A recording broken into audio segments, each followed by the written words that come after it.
My name is Kenny Samatar. Samatar. Samatar. Sounds like samurai. Samatar, but my friend came up with a new name for me. He called me Samatard. Oh. What's up? My name is Mason Domecq. We're here at Palo Verde in Arizona, and I'm about to put my boy on to a golf lesson. And I was watching him hit some balls. He was already swinging it pretty good, but we're gonna make him even better. What do you think of golf? You like it? I love golf. I need to golf more. The reason I don't hit courses, I was telling Mason, is because I can't hit a driver. Okay. That's literally the only reason. I can't hit it off the tee, so. But if you could, then I you'd be could, chilling. You could play golf. I could play golf. Damn, So okay. mostly when I've been golfing has been like scrambles, when I just take my partner's drive. Okay. And then I'm fine. That's honestly the best way, especially for new beginners. Even if you're good at golf, like scrambles are so fun. Yeah. Because before I couldn't hit the ball with the driver. But now I can like hit at the all? ball. Yeah, at all. Wow. But now I can, it just goes everywhere. Okay. All right. We'll fix that. We'll start with, what is that? Pitch and wedge? It's a pitching wedge. All right. So we'll start pitch and wedge. All right. Take a couple swings. This is what I got so far. Nice. Do you have any inconsistencies? Usually when I go to a range, the first few will go straight, and then as we go on in the session, we'll start veering right. Oh, and I can't straighten it. Okay. I don't know why. Put your whole body a little more that way. So you're kind of in the middle of the stance. So yeah, you want a little, just a little farther back. And then you could even like press your hands a little bit. So since we moved your body, then now you're tilting forward. Damn, that definitely made it go farther already. Like with the pitch and wedge, you're on the front of your stance and your hands are back. And then it's good, and then you come here, and then naturally you're finishing, but you're kind of just like helping it up with your hands. So what that did is now you're back and now you're forward. So your impact, you're already finishing more at an angle that'll be good for compression. And then you can do the same finish. Kind of like getting more power. Swing. It's definitely going farther already. You can even take a little wider stance. Okay. And then really with a pitch and wedge, you probably want like 70-30. So 70% of your weight's gonna be on your left foot and 30 on your right foot. It's the same thing, we're just putting you in a position to where when you come back and impact, you're already gonna be more forward. So you're gonna compress it and you're gonna just hit it a lot harder.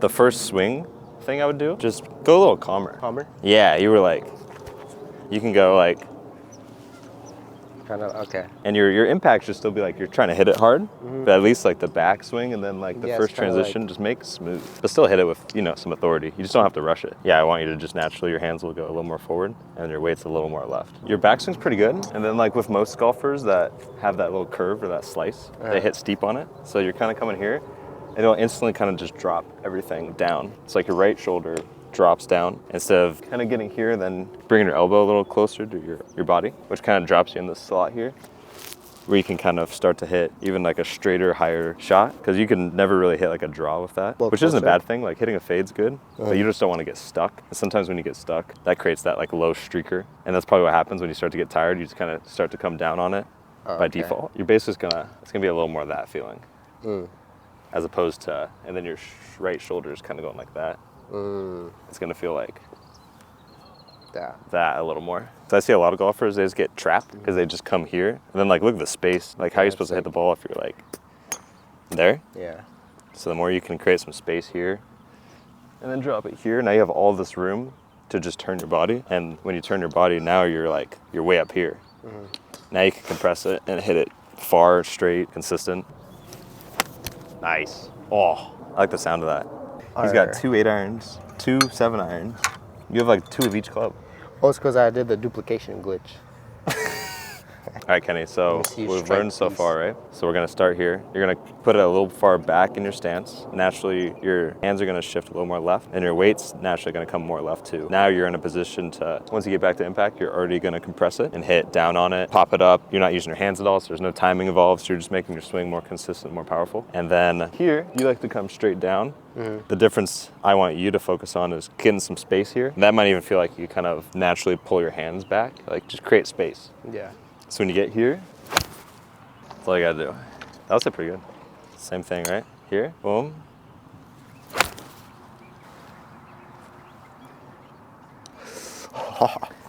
And like I impact, like this is with a wedge, right? Like a lot of my weight's left because I'm really I'm covering the ball. I'm like dominating the golf ball. Basically what we just learned, where a lot of your weight was back, weight was on the back of your foot and forward. Yeah. Now you're just gonna come a little bit more just center. So it's not as extreme. So for 7, you'll be pretty much like right in the middle of your stance. Weight's still a good amount left, maybe like 60-40. And then pretty much same things. You can even come a little more like that. Yeah, you're just getting ready again to strike the ball. And then same swing thought we had with the pitching wedge. Nice. That one, That was so good. that one felt good. You hear the sound of that? Yeah, that one sounded really good. That was money. It felt like I was actually putting your tip to use. Pause. Like I felt like I was swinging it. It wasn't how I hit it before. Again, I always start here so I can start like, my feet's always middle, so I kind of just step. So I'm about center, but I'm still on my left side a decent amount. And yeah, I'm gonna focus on that first move. It's almost like a triangle. Like you have this little triangle you've created. Kind of just keep the triangle the same. You can get space and just really start to turn your body. So it's almost like a giant circle that's like a halo around your body. You're just kind of keeping it on that halo. So you're not as wristy when you first start, and then after you can really let your wrist kind of just fall through naturally. All right, so this is a 7-iron. That was a high draw. I think you're gonna hit your 6-iron over the net. All these kids, you know, this new age of people, they always want to like get really here and like just kill the ball, right? I feel like a lot of like OGs, like old school guys, they're gonna be like, you want tempo. Tempo, you know, you want, that's the word of the day, tempo. It's all tempo. You want Metronome. nice and long, metronome, yeah. You want nice and long here. Like I'm hitting it pretty hard, but at the core of it, I'm just doing 1, 2, 1, 2. Like that's the core of what I'm doing. 1, 2, 1, 2, 1. So you have a natural tendency to fade it. What I think is fun to just like learn, so I'm gonna have you close your body a lot. So like let's say you were to set up like regular, and then I literally want you to go like this and just close everything. And then you're just gonna swing regularly. So let's say that's your usual setup, and then you're just gonna turn your whole body like 20 degrees. Like that? Yeah, and then your club's still going the same direction. And then you're just gonna swing regularly. I think it went over the net. Yeah, I think so too. I just got another ball when you weren't looking. Nice. That was ripped. Yeah, you wanna try hitting one? You don't even have to interlock it. You could go like this. So interlock and then just uninterlock. Yeah, so your thumb's kind of over, it kind of sits right there. Okay. Try a couple like that. It might feel kind of weird. That's a much better grip though. Nice. Oh, that's ripped. I felt, the difference I felt with that is like, when I'm doing this, and I make contact like that, I feel it a lot in my hands, like the vibration. I'll explain it. Like it feels like I hit it hard. I can feel it in my hands. But that one, I hit it and it felt light in my hand. Ooh, okay. Yeah. But you're hitting a square, first off.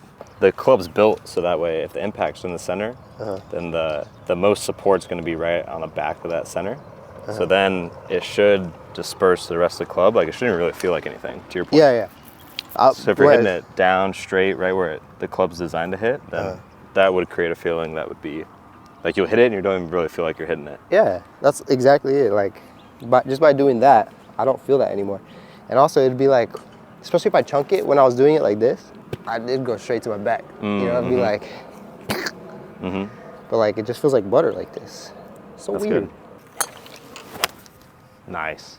Okay, no, that's the farthest I hit. That was ripped.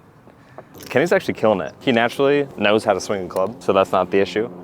He already knows how to rotate, and he's rotating his body with it. So he's already generally connected to it. What we've worked on is just same thing. A lot of amateurs I see, like they want to like lean back and be in a position to hit up on the ball. But really you want to be in like almost the opposite position. You want a little more weight. This is with the irons specifically. The main thing we've changed as well is he likes coming just a little short and up, and then he comes down the same way. So I wanted him to feel like he just gets a little longer here. Pacing's like a metronome, like a 1, 2, 1. Create the space, and then naturally you should just drop it down, compress it, and hit it well. The only other thing is his setup, he likes to come a little closed, which naturally if you do that, your swing's gonna be a little more steep, and you're gonna wanna slice it, fade it, or cut it. So I want him to just set up a little more, what we call open. So it's dropping your right foot back, dropping your right hip back, and dropping your right shoulder back. So if you do all that together, now you're more set up to hit a straight ball or a draw ball. So that's what we're working on. Now we're about to hit some drivers. Yeah, what is he improve? I mean, everything I just talked about. He's now longer, smoother. He's just in a better position to hit the ball good. Hitting it farther. He's hitting it way farther for sure. Which, like I was telling him, my pitching wedge went, all my irons went the same distance. Yeah. That 7 was farthest I've hit a 7. Yeah. That 7's, at least 30, 40, 50 yards farther than your pitching wedge. So I would say iron training with Mason was a success. I definitely got better with my iron after that. And now the bane of my existence, the driver. Okay, the driver, right? The driver is going to be kind of just off the front foot here. And what I want you to do is put your right hand right here on your thigh and almost just come a little under it. As opposed to like the wedges, you're kind of more to the left and over it. Yeah. So that naturally your weight's gonna be a little farther back. So now you're in a position to swing long and just turn and just rip it. Okay. So I said the ball could go anywhere, but so can the club. You can never give up. Quit. Whatever you do, you can't give up. I think I should go That's home not what and Cam's never come gonna back. do. He's gonna sit here until he hits one 300 yards. Yes. I don't care if it takes all week, all month. He's gonna stay here and do it. Brought my sleeping bag too. Good. Number one rule for drivers, you're gonna keep your weight back, because again, you wanna be moving left, but you want to make sure you stay back behind it. You don't wanna like hit down on it per se. Technically you are hitting down on it, because you're never gonna be like hitting up on it like this. Yeah. But like an iron's like you're hitting, I mean, negative 10 plus degrees down. Like this is gonna be basically center. And it should be controlled. The hardest part is just the difference between hitting down on that iron and then having the same, I mean, this is basically like, you know, this much longer than an iron. So it's kind of hard to find the face sometimes, but the more you learn to nail it, you can just send it. And hopefully you can hit it super far. Did I go over the net? Nice. Look at that. But I was telling Cameron that if you keep doing this golf stuff and you start growing, Yeah. like, bro, the audience for a golf creator would definitely buy kombucha, bro. Oh yeah. That's like easy. Well, especially golfers like right now, right? Like, who's gonna be like downing tequila shots right now? Unless you're a psychopath. Like, you're not gonna be like, yo, let me get crunk right now. Yeah, I got it in the, got the Coke Like, sure, too. maybe a beer, but like, you don't want to be drinking beer at 10 a.m. for, you know, noon. Like, you want to be energized. You want to leave the golf course and you just hopefully felt good about improving your game. And then you can leave the golf course and feel good about your body as well. Yeah. That's a good combo. It's like being active on the golf course, and then also putting kombucha, clean liquid in your body. Nice. Dude, nice. That's going to hit the net. Dude, oh my God. Best try. That was the best shot I hit. Great. Nice. That was all thanks to Mason. Smoked. Have you ever done that in your life? No. That was the best I've ever hit a driver. First lesson with Mason in the first hour. That's awesome. So this is the 3-wood. I was getting a lot of beef on the 3-wood because I said you should hit up on it and you're not compressing as much. So we're gonna address that right now. I just hit a 3-wood and I think I almost killed someone because I hit it over the net. So I'm gonna aim a little left. So what was happening, right? In the video, I was like, all right, you need to go back on it and hit up on it, right? And all that means is like, most people are gonna hit like an iron and like, that's what you don't wanna do because then you're just stubbing it. I watched a video on Rory McIlroy and he said a big focus for him, he's not gonna dip it. He's gonna keep his head pretty tall through the swing and hopefully you can come down and you're just gonna kind of sweep it off the ground, but you're definitely gonna keep a lot more weight on your back foot, which is gonna help you just hit it better. So hopefully you can hit it like this.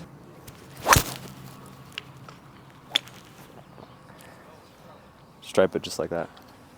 Let's make a video on hybrids. It's like a mini 3-wood almost. Hybrids are a little tough because I just find them hard to work with. Sometimes they go super high and the higher it goes, it's kind of harder to control. Hybrids are supposed to be super easy to hit. Like you don't have to put a lot of effort into it to hit them good. And again, all the hybrids and woods are gonna kind of be between the iron and the driver. But same thing, you really just want to sweep it. So you should really just focus on good tempo and you just stripe it every time. Let's do these wedges.